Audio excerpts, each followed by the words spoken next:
میرے کریم جھک کے بڑی عاجزی کے ساتھ تیرے کرم کے سامنے پھیلا رہا ہوں ہاتھ، پڑھ لوں جو علم اس پر عمل بھی ہو اے خدا، ہر وقت تیری یاد رہے دل کی رہنما، تیار ہو کبھی نہ طبیعت گناہ پر، سیدھا چلوں ہمیشہ ہدایت کی راہ پر، دنیا میں بے کسوں کی محبت کا دم بھروں، ہمدرد بن کے ان کی مصیبت کو کم کروں، دولت نصیب ہو مجھے عزت نصیب ہو، خدمت گار بن کے سعادت نصیب ہو۔ بے شک ہر کسی کی تمنا ہے کہ رب کی رضا نصیب میں ہو اور رب کی چاہت کے راستے پہ چلیں اور اس کی رحمت و شفقت ہمارے نصیب میں ہو۔ یاد رہے جس کا ہے رب اس کا ہے جگ۔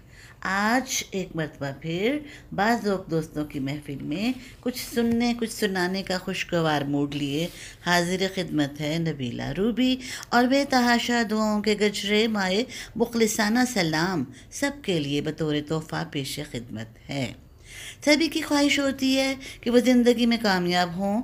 اگر واقعی کامیاب ہونا چاہتے ہیں تو یہ ایک فکرہ لوگ کیا کہیں گے اپنی زندگی سے نکال دیں، اور اس کی جگہ میرا رب کیا کہے گا اپنی سوچ میں شامل کر لیں۔ سچ ہی تو ہے کہ کانچ پر پارا چڑھا دیں تو آئینہ بن جاتا ہے، اور کسی کو آئینہ دکھا دیں تو اس کا پارا چڑھ جاتا ہے۔ مخلص دوست کے اندر پیار یوں چھپا ہوتا ہے جیسے کسی چھوٹے سے بیج کے اندر ایک تناور درخت چھپا ہوتا ہے۔ وقت گہرے سمندر میں گرا ہوا موتی ہے جس کا دوبارہ ملنا مشکل ہے، اس لیے وقت کی قدر کریں۔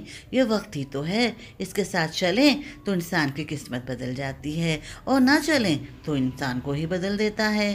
حضرت علی کا فرمان ہے، ان لوگوں پر اعتبار کرو جو تمہاری 3 باتیں بھانپ سکیں۔ نمبر 1 تمہاری ہنسی میں پوشیدہ درد، 2 تمہارے غصے میں تمہارا پیار، اور نمبر 3 تمہاری خاموشی میں پوشیدہ وجہ۔ جیب بھری ہو تو دنیا کی پہچان ہوتی ہے، اور جیب خالی ہو تو اپنوں کی۔ جو لوگ آج کا کام کل پر اٹھا رکھتے ہیں ان کی کل کبھی نہیں آتی۔ وہ نہیں سوچتے کہ آج ہم نے کیا کر لیا جو کل کر لیں گے۔ فرض ایک قرض ہے جسے سوائے اپنے کوئی دوسرا ادا نہیں کر سکتا۔ جوش اور ہوش ساتھ ساتھ رکھا کریں، جس میں یہ دونوں چیزیں یکجا ہوں، یہ دونوں وصف موجود ہوں، ان سے لغزش نہیں ہوتی۔ زندگی ایک سادہ ڈرائنگ کی صورت میں آپ کے سامنے آتی ہے۔ یہ آپ پر منحصر ہے کہ اس میں اداس یا پھیکے رنگ بھریں یا شوق اور پرمسرت۔ آئیے اب سنتے ہیں میری ڈائری سے آپ کے دل پر دستک دینے کے لیے ایک پیغام عمل۔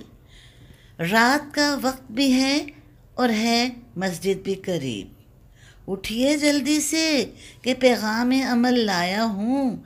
گھر میں فی الحال ہیں جتنے بھی پرانے جوتے، آپ بھی جا کے بدل لیں، میں بدل لایا ہوں۔ اب آپ سنیے ایمپائر کی مدد میری ڈائری سے۔ آج کل لڑکوں کے دل بال کی طرح، لڑکیاں وکٹوں کی طرح، اور لڑکیوں کے گھر والے بیٹ کی طرح، لڑکیوں کے کزنز پیٹ کی طرح، اور لڑکیوں کے بہنوئی اور بھابیاں ایمپائرز کی طرح ہوتے ہیں۔ لڑکے بال کو وکٹوں میں مارنے کی بہت کوشش کرتے ہیں، لیکن بیچ میں بیٹ اور پیڈ آ جاتے ہیں اور بال کو وکٹوں میں نہیں لگنے دیتے۔ مگر بعض سمارٹ اور دولت مند لڑکے ان سوئنگ اور لیگ بریک مار کر بال وکٹوں میں مار دیتے ہیں۔ اگر بال وکٹوں میں نہیں بھی لگتی تو ایمپائرز ان کی بہت مدد کرتے ہیں اور آؤٹ دے دیتے ہیں۔ اس طرح سمارٹ اور دولت مند لڑکے ایمپائرز کی مدد سے وکٹ حاصل کر لیتے ہیں، مگر اپنوں کے ملا دینے سے، صرف کاغذ پر دستخط ہو جانے سے 2 دل نہیں ملتے۔ شادی جیسا نازک بندھن 2 دلوں اور ذہنوں کو یکجا کرنے کا ذریعہ ہوتا ہے، اور اس رشتے کے پودے کو تر و تازہ رکھنے کے لیے ایثار، قربانی، درگزر اور محبت کا پانی دینا پڑتا ہے۔ سچ ہے، یہ 2 طرفہ سمجھوتا ہے۔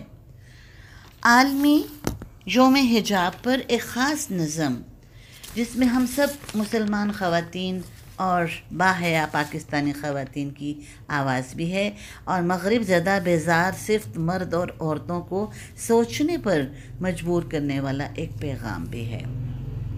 خدا ہم سب کو سیدھے راستے پر چلائے، آمین۔ نظم کا عنوان ہے مجھے مستور رہنے دو۔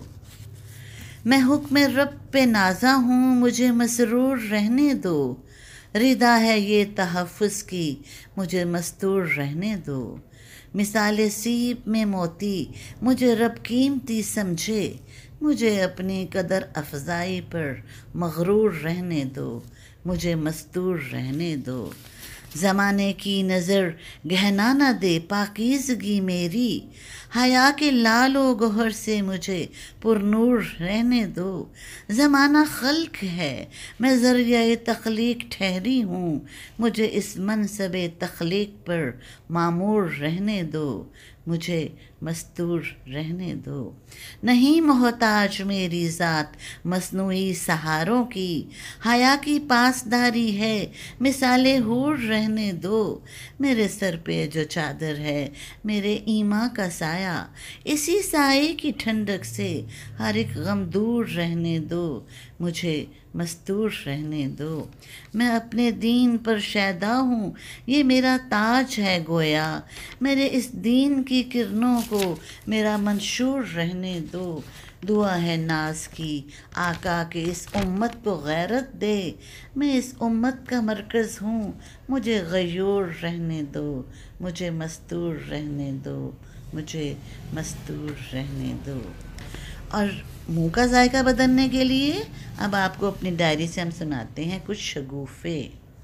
سوئمنگ پول میں خواتین کو پیراکی کے لیے خاص اخباری کاغذ کا بنا ہوا مہین لباس مہیا کیا جاتا تھا۔ ایک صاحب نے وہاں جاتے ہوئے اپنی بیوی کے استفسار پر جواب دیا، دیکھنے جا رہا ہوں کہ آج اخبار میں کیا آیا ہے۔ ایک عظیم الشان عورت نے اپنے دھان پان سے شوہر سے کہا، میاں ذرا کچن سے ہری پھولدار پلیٹ اٹھا لانا۔ تھوڑی دیر بعد میاں کی آواز کچن سے آئی، بیگم ہری پھولدار پلیٹ کہیں بھی نہیں مل رہی، کہاں ہے؟ مجھے تو نظر نہیں آ رہی۔ بیگم نے بھنا کر جواب دیا، مجھے پتا تھا تم نکمے کام چور اور اندھے ہو، تمہیں پلیٹ نظر ہی نہیں آئے گی، اسی لیے میں اسے پہلے ہی اٹھا لائی۔ بہت سے حاجی کراچی جانے کے لیے گاڑی میں سوار ہوئے۔ ان کے رشتہ دار انہیں الوداع کہنے پلیٹ فارم پر جمع تھے۔ ایک حاجی صاحب نے اپنے نوکر جس کا نام اسلام تھا اسے پانی لانے کو کہا۔ نوکر ابھی گیا ہی تھا کہ گاڑی نے وسل دے دی اور چلنے لگی۔ حاجی صاحب گھبرا گئے اور نوکر کو آواز دی، اسلام! تو پلیٹ فارم پر موجود لوگوں کے جوابی نعروں سے فضا گونج اٹھی، زندہ باد! آج آپ کو ہماری کاوش کیسی لگی؟ ذوالحج کا چاند سب کو مبارک ہو۔ خدا کرے صحت، تندرستی، امن اور سکون کا پیامبر ہو اور سب کی خوشیوں کے لیے ایک بہترین۔ اب آپ سے ایک آخر میں ایک گہرا کلام اور پھر اللہ حافظ، زندگی نے وفا کی، تو ہم پھر ملیں گے۔ پھلنا دا تو اتر بنا، اتراں دا پھر کٹ دریا، دریا وچ پھر رج کے نہا، مچھیاں وانگو تاریاں لا، پھر بھی تیری بو نہیں مکنی، پہلا اپنی میں مکا۔